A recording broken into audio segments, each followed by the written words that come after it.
या आरक्षणाच्या उपवर्गीकरणाबाबत सरकारनं घाईघाईनं कोणताही कायदा आणू नये अशी मागणी सभागृहात विजय वडेट्टीवारांनी केली आहे। समितीचा अहवाल सार्वजनिक करून सर्व घटकांशी संपर्क साधून निर्णय घ्यावा। उपवर्गीकरणाच्या माध्यमातून जातींमध्ये भेद निर्माण करू नये असा मुद्दा वडेट्टीवारांनी मांडला। याला मुख्यमंत्री फडणवीसांनी उत्तर दिले, उपवर्गीकरण लादलं जाणार नाही, सर्वांना विश्वासात घेऊनच निर्णय घेतला जाईल असं फडणवीसांनी म्हटलंय। सरकारला माननीय मुख्यमंत्री महोदयांना विनंती आहे, एक तर बदर समितीचा अहवाल पटलावर अजून आलेला नाही, त्या अहवाल आल्यानंतर यावर जर चर्चा होऊन आपल्याला पुढचं काही करता आलं तर निश्चित आपण त्या संदर्भात चर्चा घडवून करावं।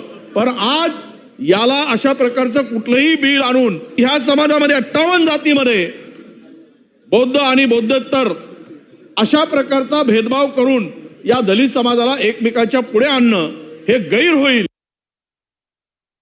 महाराष्ट्रात मात्र आम्हाला हे लादायचं नाहीये। आम्हाला सहमतीने सर्वांना विश्वासात घेऊन आणि कायद्याचं तंतोतंत पालन करत हे करायचं आहे। त्यामुळे मी पुन्हा सांगतो, कमिटी सगळ्यांचं म्हणणं ऐकून घेईल, विधिमंडळाच्या सदस्यांशी देखील चर्चा होईल आणि त्यानंतरच अंतिम निर्णय या संदर्भातला घेतला जाईल।